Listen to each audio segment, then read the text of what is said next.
Welcome back, everyone, and we've got a hot one for this video, and it is very simply voter identification. Now, we've seen a push for voter ID many, many times in the past couple of decades, and the arguments against it are always the same. Voter identification is racist. Voter identification is sexist. You can't require them to prove who they are because not everyone can afford an ID. I've made the argument that if voter identification is required, it should be free. Well, that's still racist. They can't get to where it is. Okay, well, we will take them to that location so that they can get their ID. Well, no, that's still racist. Why? We're making every accommodation possible to help them get this ID, which will be free. And the core of the argument is always just race, racism or sexism. And when you really look at it, though, it comes down to states like New York or cities like Chicago or states like California, where illegal aliens are given driver's license, and of course under motor voter laws, you get a driver's license, you're instantly registered to vote. This is the same argument against the citizenship question on the census, that because the Constitution says that the number of members of the House shall be proportional to the number of citizens in your state, we need to know that. And of course, Californians and New Yorkers alike, and many others, are opposed to this because if we find that, and just using random numbers, let's say California currently shows that they have 20 million people, but we find out they only have 13 million registered voters, or 13 million citizens. Those other 7 million are not entitled to the same representation as a citizen, so their house numbers will go down, and of course we will know of voter fraud and so on. But this article shows that President Trump is basically cutting the arguments off at the heels, because this is, one, something that many, many countries do all over the world. In some countries, it's a legal requirement that you vote. If you don't, you're fined. But look at just two, India and Mexico. Compared to the U.S., both very poor countries. Both have required federally issued voter identification. Both of them are for citizens only. Both of those countries have higher turnout on average than the U.S. Now, going from here, President Trump points out that this would be a federally issued, at no cost identification, issued at 16 to all U.S. citizens, and then only retracted if you move out of state until you get to your new state and a new one is issued, or if your right to vote is rescinded due to a crime or the like. It would free up voter commissions in every city and state in the country to spend their money on infrastructure, voting machinery or printing of ballots, ensuring they have pens, and so on and so forth. I've been an election judge.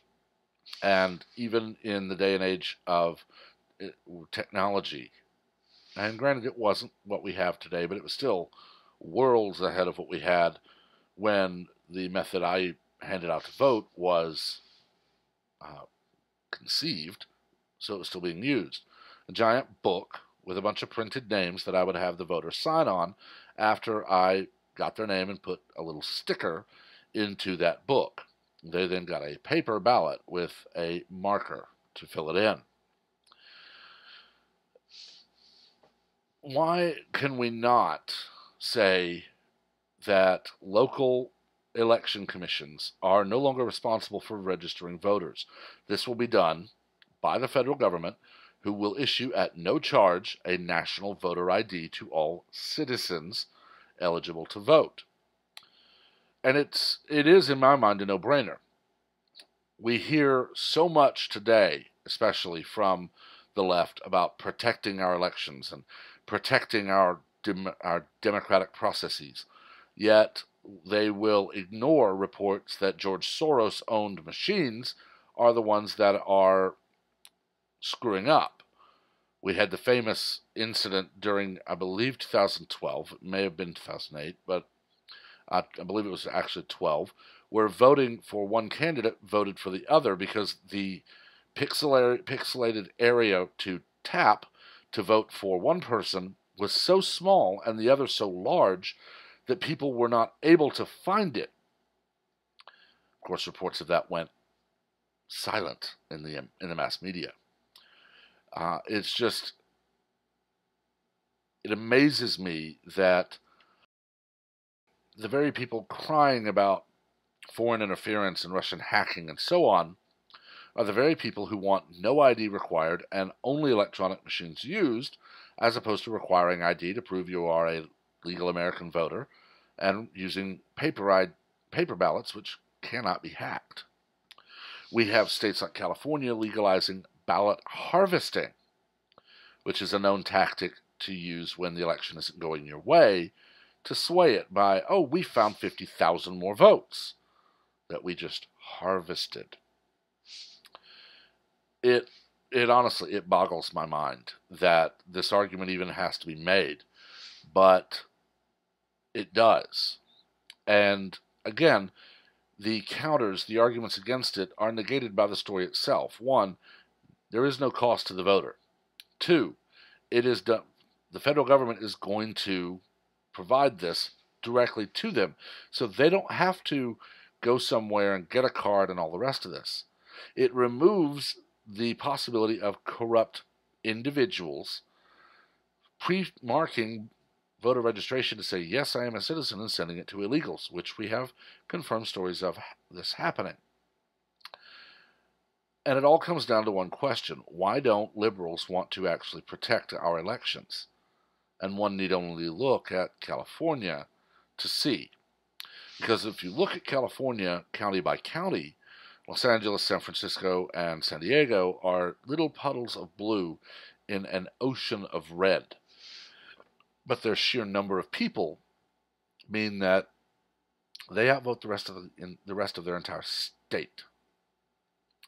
The other thing to remember is that states like California, New York, Texas to a degree, Florida as well, have a large number of people that come to the state for college, but they maintain their residency out of state. It's never really made sense to me. If I was going to go to college out of state, I would establish residency to get the in-state tuition as opposed to out of state, but those on scholarships who are going to go home, they never do. So when it comes time to vote, those people are actually supposed to request an absentee ballot from their home state. But, of course, we know we have corrupt people who work registering voters who they don't care who they're registering. They just get them registered. And in a day and age where voter ID is not required for most states and is challenged in the states where it is, who's to know how many legal votes are actually cast? Now, the libertarian in me does not want more federal bureaucracy, but the pragmatist in me knows that there's really no way to do this other than having the government involved to a degree. And I do agree with this author that it's not going to be invasive into your life where you're giving up your life history and registering everything you own. You see, the government knows who is and is not a citizen at birth when your birth certificate is filed with your county, because when that happens, the parents are registered as the parents. Therefore, we know if the parents are either natural born or naturalized citizens, their child is a citizen.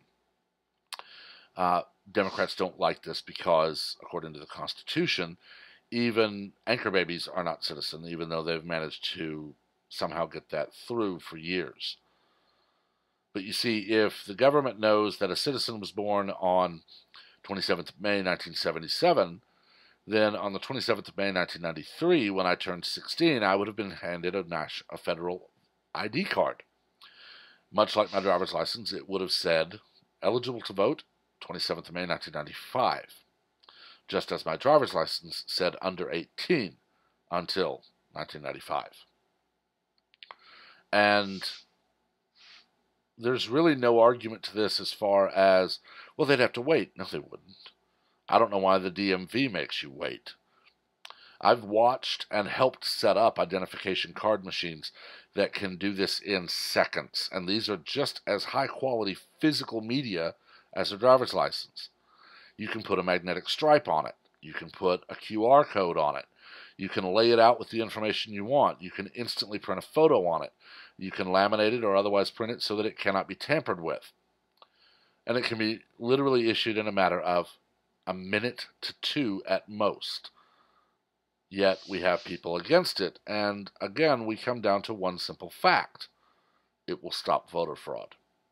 The same voter fraud liberals will tell you at great volume and great repetitions just does not exist, despite you looking at voter rolls and the such, knowing that there are more registered voters than there are people in some elections casting votes. Or a vote, again I believe in 2012, where a county was 100% turnout and 100% blue. I'm sorry, that's never going to happen anywhere in the country. Even one vote for the Republican means it would not have been 100% blue.